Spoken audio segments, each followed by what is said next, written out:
Bonjour et bienvenue pour votre guidance de novembre. Je suis ravie de vous retrouver. J'espère que vous allez bien.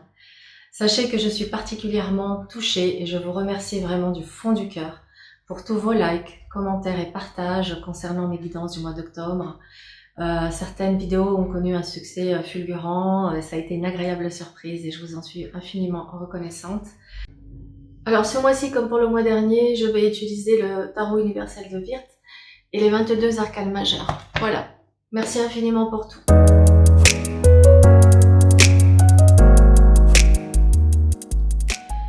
Alors voilà, amis Cancer, votre roue astrologique est donc posée avec les 12 maisons qui représentent les principaux secteurs de votre existence.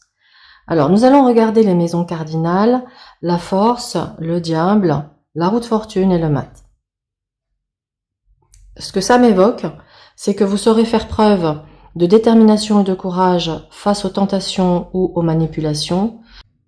La roue de fortune nous parle d'un nouveau cycle de changement, d'opportunités et de chance, et le mat d'un nouveau départ, de nouveaux challenges, d'avancer avec foi et confiance. C'est intéressant, c'est un mois où on montre que vous saurez faire preuve donc de self-control, de créativité, de réflexion, que vous oserez, que vous serez tenace, que vous saurez lâcher prise, que vous saurez vous montrer rusé, que vous saurez également être connecté en lien avec le cœur et vos émotions, et donc que vous saurez rester humain quoi qu'il arrive. Avec l'empereur, on sait faire preuve d'autorité. Avec la roue de fortune, on sait justement actionner la manivelle de notre destinée. Et avec la justice, on sait regarder les choses en face, on sait être pragmatique et on sait se positionner et trancher. On est capable de prendre des décisions. On a l'amoureux en challenge qui invite ici à vraiment, juste à côté de la justice et de la force, ce sera vraiment de trouver le juste milieu, de trouver le juste équilibre pour ne pas justement tomber dans le côté peut-être négatif de l'empereur et du diable, mais pour pouvoir justement rester juste pour vous et juste pour les autres. Donc l'amoureux va vous inviter ici à faire des choix sur ce mois de novembre. Allez, on rentre dans le détail, ça c'est voilà, une lecture flash comme ça, rapide. Et maintenant, on commence par votre état d'esprit représenté avec la force. Donc comme je vous le disais, cette force montre que vous saurez faire preuve de courage, de self-control, de détermination, de ténacité, que vous oserez prendre les choses en main, que vous saurez défendre vos idées, vous battre pour ce qui est juste pour vous. Cette force, c'est une main de fer dans un gant de velours, donc elle reste bienveillante et elle reste douce. Elle n'est pas dans le rapport de force, elle n'est pas dans le conflit. Hein, c'est cette force, cette fameuse force tranquille. Vers quoi on s'oriente? On s'oriente vers un diable. Donc pour moi ici, il y a une reprise de pouvoir. On reprend ce pouvoir et on sait se montrer rusé et malin. Vos talents d'orateur vont clairement vous servir sur ce mois de novembre. Après, ça montre également, parce que la force et le diable nous donnent 8, la justice, que vous saurez reconnaître les manipulations, que vous saurez reconnaître ce qui est toxique, et vous saurez l'identifier, garder la tête froide pour pouvoir trancher, vous positionner. Donc, il y a un avertissement sur les relations ici, puisque le diable est en maison 7, ça concerne aussi bien les relations professionnelles que les relations personnelles. Donc ça peut représenter ici un amoureux et un conjoint. Donc il y a peut-être quelque chose à réajuster, justement à rééquilibrer dans vos interactions. Ok. L'impératrice en maison 2, ben c'est juste génial puisque l'impératrice représente la prospérité, la fécondité, la créativité. Donc l'impératrice nous parle d'une période de prospérité matérielle. Elle dit également que vous pourriez connaître une augmentation de vos revenus. Elle indique également des opportunités financières ou une meilleure gestion financière. En tout cas, l'énergie de l'impératrice, elle va favoriser ici, sur ce mois de novembre, la stabilité et le confort matériel. Alors, elle vous invite quand même avec l'amoureux en face à regarder les différentes options et analyser les choses de manière pragmatique pour faire des choix. Si on additionne 6 et 3, ça fait 9, l'ermite. Donc l'ermite, il invite à la prudence, à la réflexion. Donc même si on est dans un mois d'abondance et de prospérité, on doit justement réfléchir, si vous souhaitez faire des investissements, à les faire de manière judicieuse. Cette impératrice montre également que vous saurez trouver la créativité pour développer et augmenter vos revenus. Elle dit également que vous êtes sur une période où vous reconnaissez votre valeur et vos talents, ce qui pourra vous amener justement, à pouvoir négocier ici votre salaire avec votre employeur. De plus, ce qui vient renforcer cette prospérité et ce confort matériel, nous l'avons avec ici le soleil, d'accord? Le soleil qui est une carte de richesse également et d'abondance. La papesse en maison 3, dans la maison de la communication, indique que vous saurez faire preuve de sagesse dans vos échanges, dans vos interactions. Elle favorise, cette papesse, l'écoute active, l'intelligence émotionnelle et l'expression artistique, que ce soit l'écriture ou autre chose. C'est un mois idéal pour enrichir votre esprit et votre âme en vous connectant à votre intuition et à votre sagesse intérieure. Vous saurez montrer une forme de discrétion et vous saurez vous montrer juste envers vous et envers les autres. Le mat dans votre vie, le mat dans le foyer, dans la vie familiale, indique ici un besoin d'explorer de nouveaux horizons. Ça veut dire que ce mat, il a besoin de changement dans la vie domestique. Il a besoin d'aller explorer soit ses racines, soit il a besoin peut-être de réaménager son lieu de vie. Avec lui, vous êtes encouragé à plonger en vous-même pour avoir une meilleure compréhension de vous-même. Il semblerait qu'avec ce mat, vous ayez envie de liberté, d'indépendance. Et clairement, c'est un mois de réorganisation de votre vie domestique.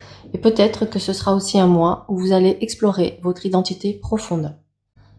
Le chariot dans la vie sentimentale montre un désir tenace d'aller de l'avant, de sortir d'une situation de stagnation ou de blocage, d'explorer de nouveaux chemins, de faire peut-être de nouvelles expériences, mais vers quoi vous voulez que ça s'oriente? Vous voulez que ça s'oriente vers de la stabilité, vers de la sécurité, vers du bonheur. Donc vous aspirez ici dans votre sphère affective à un nouveau départ, à des changements, à une libération de peut-être relations toxiques ou d'une situation où vous vous sentez peut-être impuissant dans une situation. D'où le fait et la nécessité de reprendre le contrôle de la situation avec cette force. Ici, dans le domaine sentimental, on reprend son pouvoir, on pose un cadre, on pose des limites. On tourne le dos à ce qui est toxique. On s'oriente vers des changements, vers l'équilibre, vers les choix du cœur. Mais ce que je ressens particulièrement pour vous, amis Cancer, c'est que vous êtes sur un mois où, en tout cas, la lumière est faite sur, on va dire, les zones d'ombre, sur ce qui a pu soulever chez vous des questionnements, des interrogations ou une certaine méfiance. Avec un soleil à côté, la lumière, elle est faite, on est rassuré et on peut avancer. Ce qui montre également que dans la sphère affective, ce qui va se mettre en place peut apporter des changements rapides en ce qui concerne votre vie familiale. Donc ça peut être un déménagement, des projets de vie commune pour certains, ou tout simplement des projets de voyage. Donc ce qui sera important pour vous sur ce mois de novembre, amis Cancer, c'est d'être au clair avec ce que vous voulez, avec ce que vous voulez pas, de manière à pouvoir vous positionner, à tourner le dos aux relations toxiques et aller vers ce qui est juste et bon pour vous, pour votre bonheur. C'est pour ça que rester fort face aux tentations, c'est tout un défi, c'est tout un challenge, parce que quand il y a des liens d'attachement, eh bien effectivement, ça peut nous amener à accepter des choses de l'ordre de l'inacceptable et qui mettent dans une position de souffrance où on se sent peut-être même trahi par la personne, où on se trahit soi-même au niveau de nos valeurs. On peut se trahir en acceptant des choses qui ne sont pas conformes à nos valeurs et à nos principes. Donc ici, vous avez un message de rester ferme, d'asseoir votre autorité, de ne pas vous laisser embarquer par des choses toxiques pour vous et à toujours regarder cette justice donc qui, elle, est pragmatique, elle se fie aux faits et en fonction des faits, elle prend ses décisions. Ce qui m'amène ensuite à faire des choix et à pouvoir me positionner. Donc si j'arrive à rester droit dans mes bottes, je peux aller vers une stabilité et vers un engagement ou vers en tout cas quelque chose d'épanouissant et d'équilibré et de juste pour moi. Sinon, je peux me laisser embarquer par des liens toxiques.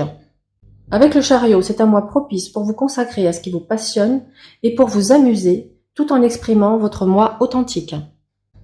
Au niveau professionnel, en maison 6, le pendu met en avant la nécessité de lâcher prise, de réfléchir à votre routine quotidienne, à votre travail, à votre santé et au service aux autres. Ici, vous êtes encouragé à accepter les changements inattendus, à vous détacher de l'ego et à trouver satisfaction dans le service et la compassion. On vous invite à vous adapter à votre quotidien. Donc un mois propice pour revoir vos priorités, pour aider les autres et pour prendre soin de vous, tout en restant ouvert aux changements inattendus. Le diable en maison 7. Bon, il met en avant des relations complexes. D'accord? Ici, avec lui, on peut être dans des jeux de pouvoir et il peut être nécessaire justement de lâcher prise par rapport à ces jeux de pouvoir. On vous invite ici à rechercher l'harmonie et l'équilibre dans vos relations et dans vos partenariats. À montrer une certaine vigilance, une certaine méfiance et une certaine ruse dans vos collaborations, dans vos négociations. Vous êtes invité à mettre des limites saines par rapport à tout ce qui est ici toxique et également à une plus grande clarté en ce qui concerne vos engagements amoureux ou professionnels.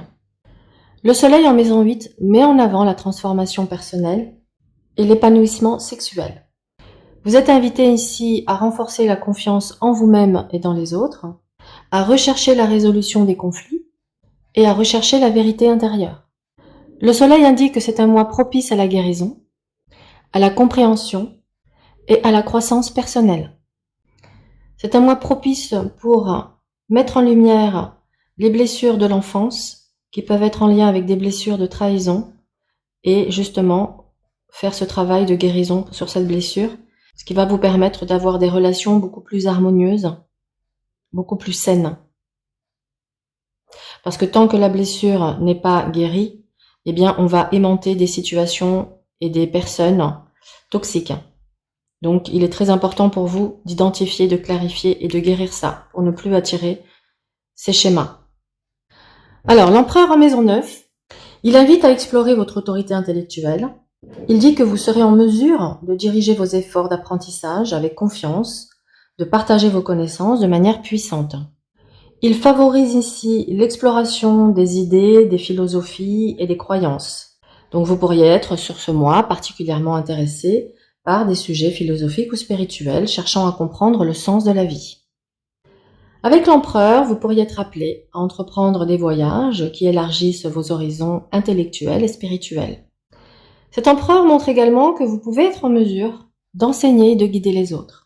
Votre sagesse et votre compréhension profonde vous permettront d'influencer positivement ceux qui vous entourent. Vous êtes encouragé à créer votre propre philosophie de vie et cela pourrait clairement vous aider à établir des principes et des valeurs qui guideront vos décisions et vos actions. Votre leadership naturel vous permet d'inspirer et de motiver les autres dans leur quête de sens. Ce mois-ci, vous serez en mesure d'appliquer vos connaissances de manière efficace pour créer des changements significatifs dans votre vie et dans le monde. La roue de fortune en maison 10 indique que vous serez confronté à des opportunités inattendues dans votre carrière. Ces opportunités pourraient être le résultat de facteurs externes de votre propre croissance personnelle. Ça marque ici un tournant dans votre carrière. Vous pourriez être sur le point de passer à un nouveau poste, de lancer un projet d'entreprise ou d'explorer de nouvelles directions professionnelles. Votre réputation professionnelle pourrait évoluer de manière significative ce mois-ci et vous pourriez gagner en notoriété dans ce domaine. La roue de fortune vous invite à rester ouvert aux signes, aux opportunités qui se présentent, car pour moi la destinée se met en œuvre pour vous ce mois-ci, amis Cancer. Vous êtes encouragé à être adaptable, flexible dans votre carrière. Donc ça nous parle ici également des cycles, donc des hauts et des bas, mais c'est une période qui peut nécessiter des ajustements, justement, pour vous aligner avec le cours du destin. Si vous avez travaillé dur, si vous avez semé vos graines, eh bien la roue de fortune indique que vous entreprendrez la récolte de vos fruits et de vos efforts. La justice dans votre maison 11 suggère un fort engagement social. Vous pourriez être impliqué dans des groupes, des organisations ou des causes qui promeuvent l'égalité et la justice sociale. Vous serez particulièrement attentif à l'équité, l'égalité dans vos relations amicales. Vous chercherez à établir des liens basés sur la justice et la réciprocité. Vous pourriez ce mois-ci vous impliquer dans des activités philanthropes ou chercher à apporter des changements positifs dans la société. Ça peut également indiquer que vous pourriez être entouré de personnes influentes et engagées. Votre cercle social pourrait jouer un rôle essentiel dans la réalisation de votre dynamique. Vous serez reconnu pour votre sens de l'équilibre et votre capacité à prendre des décisions justes et équitables. Vous pourriez devenir un médiateur ou un leader dans des situations conflictuelles. Vous pourriez être appelé à plaider en faveur des droits des autres, et cette période favorise l'activisme et le soutien aux causes qui vous tiennent à cœur. Vous êtes encouragé à réfléchir sur vos propres caractéristiques et à chercher à les concrétiser. Donc, la justice, elle renforce votre détermination à poursuivre vos objectifs qui ont un impact positif pour la société. Et nous arrivons à l'amoureux en maison 12. Il peut indiquer des conflits intérieurs, des choix difficiles à faire. Vous pourriez être confronté à des dilemmes personnels, ce qui demande une réflexion approfondie. Cet amoureux peut nous parler également d'un travail sur la résolution de problèmes émotionnels ou sur la libération de vos vieilles blessures. Vous êtes encouragé à vous accepter pleinement, y compris vos parts d'ombre. L'amoureux favorise l'amour-propre et l'acceptation de soi. Vous pourriez être amené ce mois-ci à rencontrer des âmes sœurs. Donc vous êtes sur un mois important, déterminant, et vous avez clairement un rôle important aussi à jouer dans la société. Donc faites-vous confiance. Vous êtes pour moi sur un mois magnifique. Maintenant, on va regarder pour clôturer cette lecture le message du mois pour vous. Message pour les cancers pour le mois de novembre. Message pour les cancers pour le mois de novembre. Oups. Alors, le message, c'est l'ouverture. Accueille les nouvelles idées, les nouvelles rencontres, les nouvelles connaissances qui viennent à toi. Sois ouvert à la découverte et apprécie ces occasions qui te sont offertes de sortir de ta routine. Donc voilà, un joli bilan du message qu'on avait ici avec la roue de fortune et le mat. Voilà, l'ouverture, accepter les changements. Voilà mes cancers, j'espère que cette lecture vous a plu. Dites-moi en commentaire si elle a fait sens, si elle résonne avec votre actualité. N'hésitez pas à liker, à partager évidemment. Et je vous dis, en tout cas je vous souhaite un excellent mois et je vous dis à très vite.